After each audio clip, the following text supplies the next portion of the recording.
Assalamualaikum warahmatullahi wabarakatuh. Selamat pagi. Terima kasih untuk kedatangannya pada pagi hari ini. Kita akan sedikit membahas tentang kimia teknik di bab baru, yaitu asam dan basa. Sebelum saya melanjutkan pembelajaran, ada beberapa hal yang akan saya sampaikan terkait pembelajaran di kampus.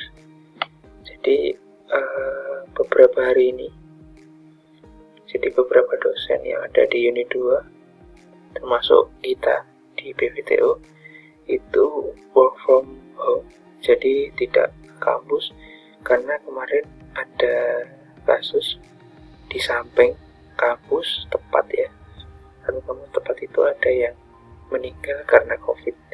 Jadi diputuskan untuk kita work from home dari rumah ya, pembelajaran segala hal yang berbau dengan pembelajaran dilakukan di rumah, sehingga kalaupun kalian ke kampus, saya himbau untuk tidak ke kampus karena memang sampai tanggal 30 nanti kampus ditutup untuk work from home, termasuk juga mahasiswa, seperti itu. Oke, kita lanjutkan ya. Kita masuk di bab baru, yaitu asam dan basa. Oke. Jadi apa toh yang akan kita pelajari? Jadi yang pertama adalah definisi, kemudian jenisnya, yang ketiga adalah konsep pH dan pOH, dan yang keempat adalah mengetahui indikator pH. Jadi ada empat materi yang akan kita pelajari untuk pertemuan pada kali ini. Oke, yang pertama adalah definisi ya. Jadi pada dasarnya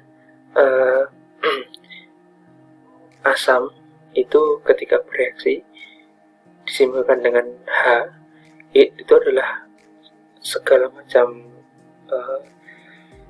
larutan ataupun suatu bentuk reaksi yang menghasilkan ion H+, seperti itu. Kemudian kalau basa itu adalah yang menghasilkan ion OH-. Nah, jadi ketika nanti kalian melihat di suatu reaksi ada H ataupun OH, nah itu adalah asam dan itu adalah basa, seperti itu. Itu menurut Arrhenius ya. Jadi ada beberapa definisi dari beberapa ahli seperti itu. Yang kedua adalah Bronsted-Lowry. Nah, menurut beliau asam itu adalah pendonor proton atau proton ya. Proton itu adalah positif, seperti itu ya. Kemudian basa adalah aseptor proton. Itu adalah definisi dari Bronsted-Lowry. Kemudian yang ketiga dari Lewis, asam itu adalah aseptor pasangan elektron. Aseptor itu penyedot ya, kalau penarik. Kalau basa itu adalah pendonor pasangan elektron. Sebenarnya untuk Broglie dan Lewis ini hampir sama. Jadi intinya adalah yang asam itu adalah pendonor elektron ataupun aseptor elektron. Kalau basa adalah aseptor atau penarik proton atau pendonor elektron, seperti itu. Itu kalau kita gabungkan dua definisi dari dua ahli ini. Oke, kemudian kita lihat ya, sebentar. Kita lihat, jadi asam dan basa itu ada dua hal. Ada dua. Yang pertama adalah asam basa kuat. Apa itu asam basa? Yang seluruhnya terionisasi dalam air. Jadi terionisasi itu contohnya gini. Ketika bereaksi, contohnya HCl ya, di sini HCl itu akan melebur semuanya. Melebur itu ikatannya kuat. Jadi antara basa ataupun asam itu pun ikatannya kuat.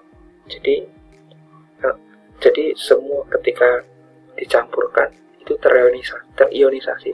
Jadi menjadi satu, seperti itu. Nah, di sini ada beberapa contoh ya. Contohnya HCl digabung dengan H2O menghasilkan H3O3 dan Cl. Oke. Jadi ini kuat. Kemudian yang kedua adalah lemah. Jadi kalau yang lemah itu adalah hanya terionisasi sebagian, jadi reaksinya itu tidak kuat karena tidak semuanya terionisasi atau bergabung menjadi satu. Nah, contohnya di sini ada CH3COOH plus H2O menjadi CH3COO negatif dan H3O positif, seperti itu. Ingat ya, asam basa yang kuat itu adalah terionisasi sempurna atau keseluruhan, sedangkan asam basa yang lemah itu adalah asam basa yang reaksinya terionisasi tidak semua ataupun sebagian, seperti itu. Itu yang untuk definisi ya. Kemudian ini, kalau kita lihat ya, secara kalau kalian membuka sistem periodik unsur, silakan nanti di googling aja, maka ada beberapa hal yang bisa dilihat ya. Jadi ada 4A, ini golongan ya, 5A, 6A, 7A, kemudian periode 1, periode 2. Nanti kalian bisa lihat di sistem periodik unsur. Increasing adalah peningkatan. Oke, seperti itu ya, increasing itu. Nah, ini bisa kalian lihat ada namanya, kalau kalian lihat ya, semakin tinggi, semakin tinggi basanya, itu semakin kecil asamnya, seperti itu. Jadi saling bertolak belakang. Seperti itu. Kemudian ini pH atau tingkat keasaman didefinisikan dengan logaritma negatif dengan basis 10 dari konsentrasi ion H+. Jadi nanti kita akan coba untuk menghitung. Nah, nanti akan di samping penjelasan saya dalam video ini, nanti saya juga akan melampirkan di e-learning, nanti adalah materi dan contoh soalnya ya, bagaimana menghitung tingkat keasaman atau pH, seperti itu. Nanti bisa disimak di materi yang akan saya share di e-learning selain materi video ini. Jadi rumus pH itu adalah pH sama dengan min log H plus, seperti itu. Dan ketika itu dikatakan asam apabila H plusnya itu lebih dari 10 min 1 atau pH-nya itu kurang dari 7. Kemudian netral itu adalah ketika sama pH-nya itu adalah 7. Kemudian basa, tergolong basa apabila pH-nya itu lebih dari 7, seperti itu. Nanti untuk contoh soalnya bisa dilihat ya, ingat-ingat ya, ada di materi selain video ini, seperti itu. Nah, ini indikator pH ya, ini. Jadi zat warna larut yang perubahan warnanya tampak jelas dalam rentang pH yang sempit. Indikator yang khas adalah asam organik yang lemah yang mempunyai warna berbeda dari basa konjugannya. Contohnya kertas lakmus, BTP, metil, jingga, metil merah, dan PP. Nah, jadi gini, pada pembahasan ini kita akan belajar tentang unsur-unsur yang ada di suatu reaksi. Nah, unsur apa yang kita pelajari pada pertemuan kali ini? Unsurnya adalah H dan OH. Jadi antara asam dan basa. Nah, asam basa ini kenapa kita bahas di sini? Karena memang sangat berkaitan erat dengan suatu reaksi.